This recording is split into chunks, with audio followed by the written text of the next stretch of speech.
People are always asking for the latest developments in the unification of this theory with that theory, and they don't give us a chance to tell them anything about one of the theories that we know pretty well.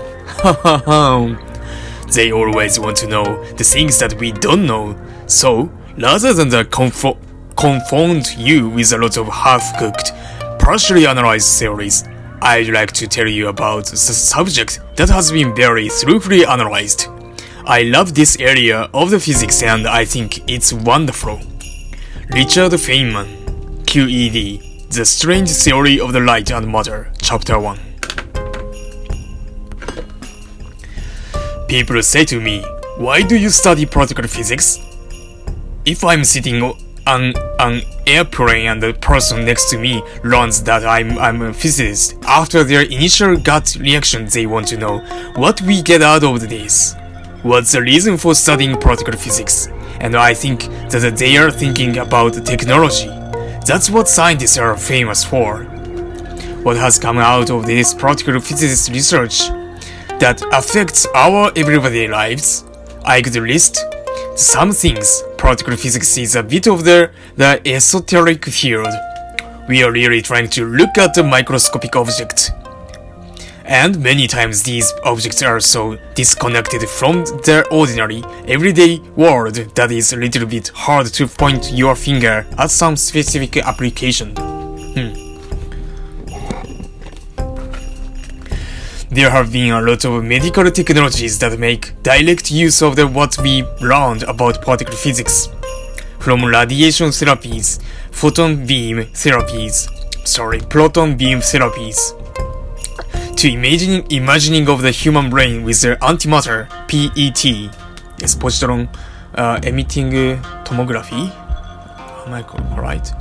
And scans, PET scans, all of these are really, in the direct sense, offshoots of their study of particle physics. If you allow me to generalize particle physics to modern physics, which includes the building ideas of the quantum theory and relativity, then all of a sudden I can point to just about all of the technology. From television sets to the microwave ovens to the cell phones, all of that stuff relies upon and was developed from the idea of quantum theory. If you really focus on the particles and the particle physics, well, we've developed magnet technologies from the accelerators that we use to study the particles. But the particles themselves don't always enter into our lives. So it may be that I have to kind of back off and say, maybe this is not the reason why we study particle physics. Let me ask you this. Why did we go to the moon in the late 60s and the early 70s?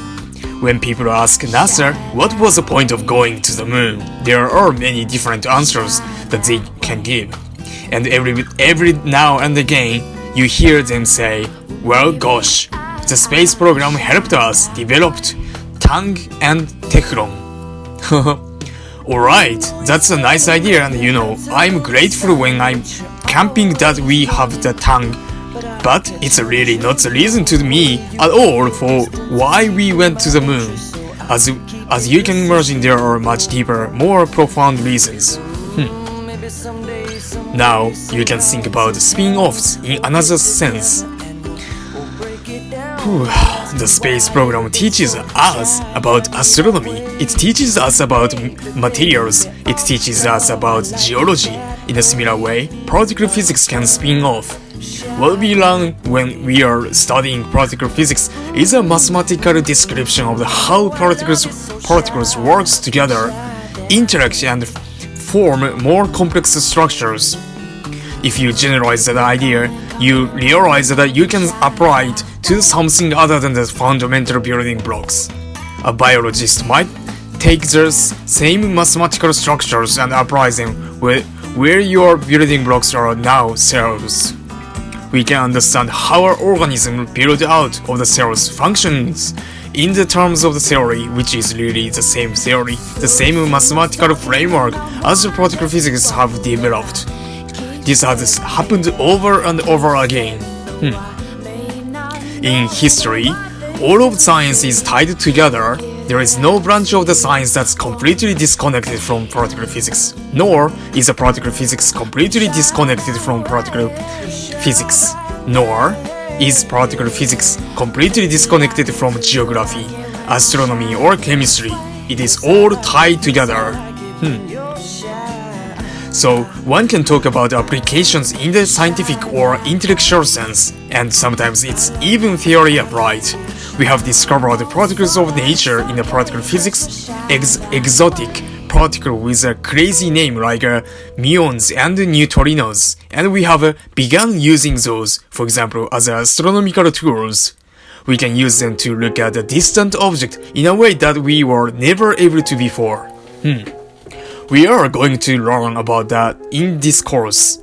These mysterious particles all do make sense.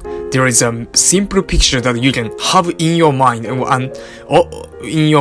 what neutrino is, what muon is, and then you'll be able to understand at some very deep level what is that technology and why did it work.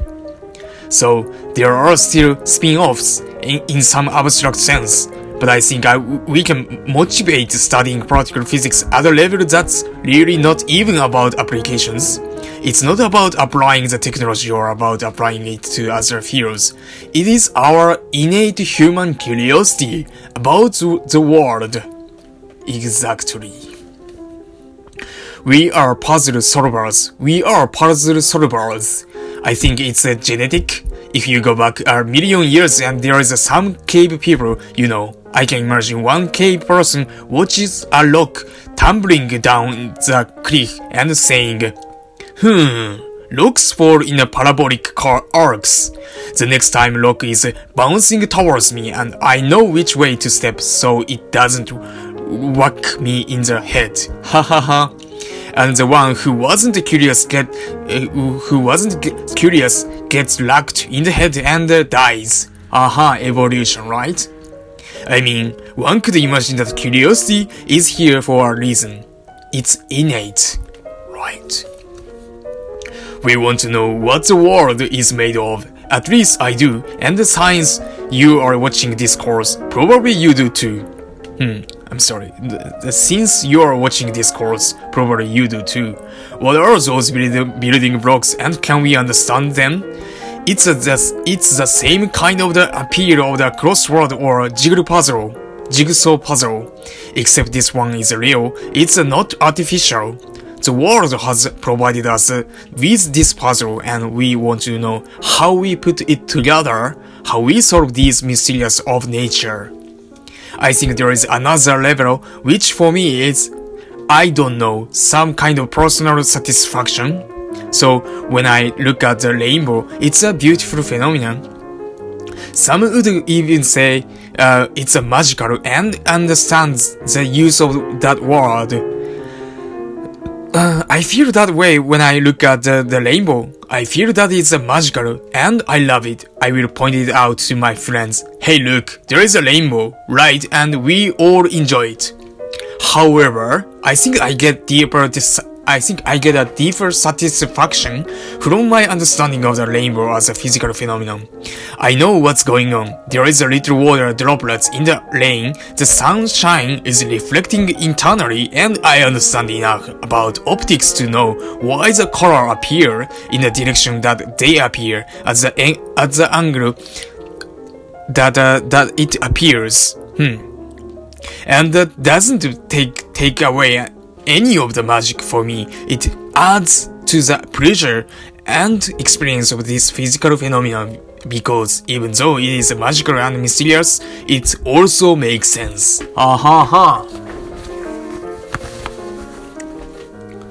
The world is really fundamentally simple. At some level, everything from a rainbow to music to hard and soft objects, anything you can think of, all boils down to the fundamental particles interacting with these fundamental laws.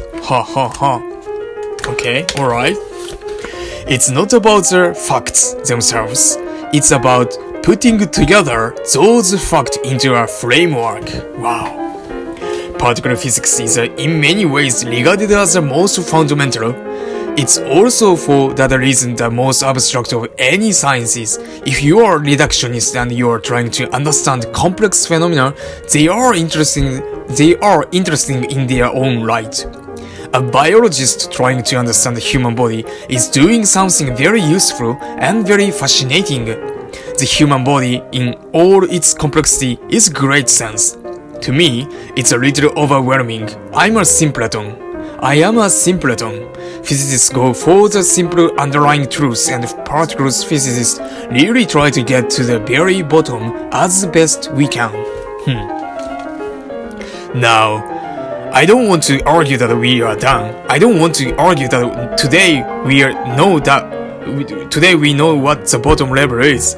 I began this lecture saying we do have a deep understanding of the world, and you will learn in this course about the deep understanding. It goes by the title, The Standard Model of the Particle Physics. So this course is really about learning the standard model of the particle physics. I'm going to try to convince you that it is a deep, true statement in the scientific sense of the word truth. Not that it's the end of the line, nobody knows. Maybe we will understand these deep truths in the terms of the yet deeper ones. That's certainly possible, and one of the open questions which we'll be heading towards at the end of this class is, how can we go beyond our present state of the understanding? Our goals are here without getting heavily into the mathematics. In fact, without getting into the mathematics at all, or so you could still create for yourself an understanding, a conceptual model, the standard model of the particle physics, so that you can make sense of it when people are telling you in the news about some new discovery, when you are relearning something that you learned in your youth. It all fits together. Wow. The picture is really quite straightforward. In this course, we are going to begin with a sort of historical format. I believe there are many ways to approach a broad field of human understanding.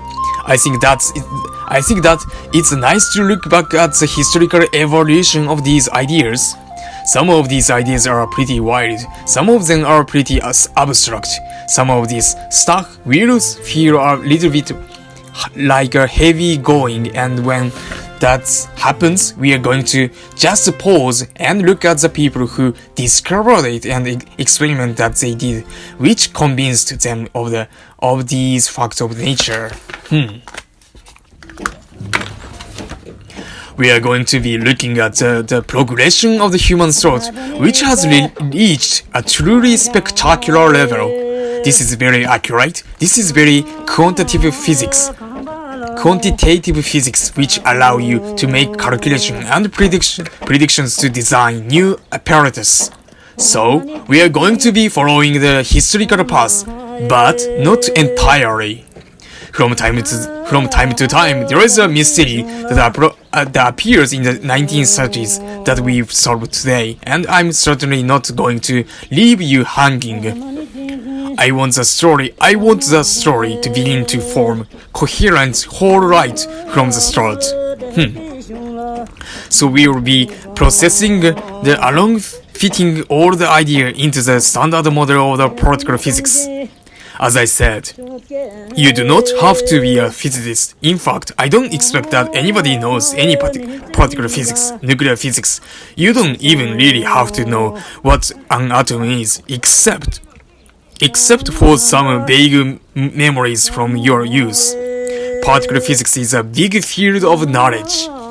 Okay, this first lecture has just tried to paint in a very broad strokes. What is physics? What is particle physics? And very important, I've been thinking about motivation. Why are we interested in this stuff? Now, given the complexity of this topic, I think it's really worth our while to continue at this introductory level for one more lecture. Oh, really? Okay, we'll start to get into the meat of the material in the lecture 3. But next time, I want to continue. First of all, I want to be very specific about what is particle physics. Let's define it. And I want to also talk a little bit more specifically about how big are these things we are talking about. How small is an atom? How small is a subatomic particle? It's nice to set real scales so we can think about this in intuitive senses. I want to talk about the structure of an atom in a little bit more detail. I'd like to begin to introduce some of the buzzwords that we'll be using throughout the course next time so that we have a framework, some place to hang all these ideas that we are going to be discussing. So framework is a keyword, right? At that point, at the end of the next lecture, I think we'll be equipped to create an outline for this course. I really haven't done that yet. I want to talk about where we are headed, what's the structure of the course, and how it is organized. At that point, we will really be able to begin our detailed study of the standard model of particle physics. Thank you.